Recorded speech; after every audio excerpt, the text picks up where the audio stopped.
ओम गण श्री महागणेशाय नमः। राधे राधे दोस्तों, कैसे हैं आप सब। दोस्तों, हिंदू पंचांग के अनुसार प्रत्येक वर्ष में 2 बार गुप्त नवरात्रि आते हैं, एक माघ मास में और दूसरे आषाढ़ मास में। माघ का माह चल रहा है। माघ माह के गुप्त नवरात्रि इस बार 2 फरवरी दिन बुधवार को शुरू होंगे और 11 फरवरी दिन शुक्रवार को समाप्त होंगे। गुप्त नवरात्रि में मां का पूजन गोपनीय रूप से किया जाता है। इस बार गुप्त नवरात्रि में रवि योग और स्वास्थ्य सिद्धि योग बन रहा है, जिससे इस बार पूजन का कई गुना अधिक पुण्य फल प्राप्त हो। साल में कुल 4 बार नवरात्र आते हैं, जिनमें चैत्र एवं शारदीय नवरात्र और 2 गुप्त नवरात्र होते हैं। आमतौर पर जहां नवरात्र में 9 देवियों की विशेष रूप से पूजा करने का विधान है, वहीं गुप्त नवरात्र में 10 महाविद्या की साधना की जाती है। गुप्त नवरात्र में पूजी जाने वाली 10 महाविद्याओं में माँ काली, माँ तारा देवी, माँ त्रिपुर सुंदरी, माँ भुवनेश्वरी, माँ छिन्न मस्ता, माँ त्रिपुर भैरवी, माँ धूमावती, माँ बगलामुखी, माँ मातंगी और माँ कमला देवी हैं। इस नवरात्र में तंत्र और मंत्र दोनों के माध्यम से भगवती की पूजा की जाती है। नाम के अनुसार इस गुप्त नवरात्र में की जाने वाली शक्ति की साधना के बारे में जहां कम लोगों को ही जानकारी होती है, वहीं इससे जुड़ी साधना आराधना को भी लोगों से गुप्त रखा जाता है। मान्यता है कि साधक जितनी गुप्त रूप से देवी की साधना करते हैं, उस पर भगवती की उतनी ही कृपा बरसती है। तांत्रिकों के लिए गुप्त नवरात्रि का महत्व बहुत अधिक होता है। इसमें गुप्त रूप से देवी माँ की पूजा की जाती है। देवी माँ के हवन, पूजन आदि कर्म गुप्त रूप से रात के समय होते हैं, इसलिए इसे गुप्त नवरात्रि कहते हैं। जो लोग जीवन में धन, मान, सुख, संपत्ति, वैभव और सांसारिक सुखों को पाना चाहते हैं, उन्हें नवरात्र में देवी के सिद्ध दिनों में साधना जरूर करनी चाहिए। गुप्त नवरात्रियों में देवी को प्रसन्न करने के लिए शास्त्रोक्त और तंत्रोक्त दोनों तरह से पूजा और उपाय किए जाते हैं, लेकिन गुप्त नवरात्र में तंत्रोक्त उपाय अधिक किए जाते हैं। इसमें सबसे जरूरी और महत्वपूर्ण बात यह है कि साधकों को पूर्ण संयम, नियम और शुद्धता से देवी की आराधना करनी चाहिए। गृहस्थ साधक जो सांसारिक वस्तुएं, भोग विलास के साधन, सुख समृद्धि और निरोगी जीवन पाना चाहते हैं, उन्हें इन 9 दिनों में दुर्गा सप्तशती का पाठ करना चाहिए। यदि इतना समय ना हो तो सप्त श्लोकी दुर्गा का प्रतिदिन पाठ करें। देवी को प्रसन्न करने के लिए साधना की पूर्णता के लिए 9 दिनों में लोभ, क्रोध, मोह, काम वासना से दूर रहते हुए केवल देवी का ध्यान करना चाहिए। 9 दिनों के बाद कन्याओं को भोजन कराएं, उन्हें यथाशक्ति दान दक्षिणा वस्त्र भेंट करें।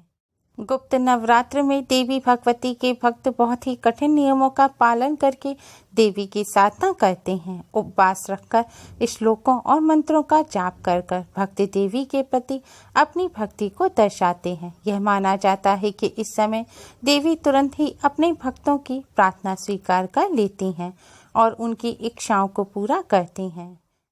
इस नवरात्रि को सिर्फ शक्ति प्राप्ति के लिए ही नहीं, बल्कि अपनी सभी समस्याओं की समाप्ति के लिए भी किया जा सकता है। माघ गुप्त नवरात्र में भी चैत्र मास और शारदीय नवरात्र की तरह पूजा की जाती है। गुप्त नवरात्रि की पूजा विधि इस प्रकार है। नवरात्रि के पहले दिन साधक को सुबह ब्रह्म मुहूर्त में स्नान करके साफ वस्त्र धारण करने चाहिए। इसके बाद एक साफ चौकी लेकर उस पर गंगा जल का छिड़काव करना चाहिए और उस पर लाल रंग का कपड़ा बिछाना चाहिए। कपड़ा बिछाने के बाद कलश की स्थापना करनी चाहिए। कलश की स्थापना के लिए एक मिट्टी का पात्र लेना चाहिए। उसमें जल भरकर गंगा जल डालें। उसे ढक्कन से बंद करके एक नारियल पर लाल रंग की चुनरी लपेटकर कलश के ऊपर स्थापित करें। कलश की सही प्रकार से स्थापना करने के लिए आप कलश स्थापना की संपूर्ण विधि की वीडियो जरूर देखें। वीडियो का लिंक आपको डिस्क्रिप्शन में मिल जाएगा। इस बार गुप्त नवरात्रि में कलश स्थापना का शुभ मुहूर्त है 2 फरवरी की सुबह 6:33 से सुबह 9:32 तक और अभिजीत मुहूर्त है सुबह 11:25 से दोपहर 12:35 तक। कलश स्थापना के बाद माँ दुर्गा की प्रतिमा या तस्वीर को चौकी पर स्थापित करना चाहिए और माँ को रोली का तिलक करना चाहिए। इसके साथ कलश का भी तिलक करना चाहिए। तिलक के बाद माता को श्रृंगार की सभी वस्तुएं अर्पित करनी चाहिए और उन्हें लाल रंग के पुष्पों की माला और पुष्प अर्पित करने चाहिए। इसके बाद माता के आगे धूप पर दीप जलाने चाहिए और उनके मंत्रों का जाप करना चाहिए। फिर गोबर के उपले पर अग्यारी करें। इसके लिए उपले को पहले सुलगा लें, फिर उस पर घी डालें, कपूर रखें। कपूर जलाकर उसमें 2 लौंग के जोड़े चढ़ाएं और 1 बताशा चढ़ाएं।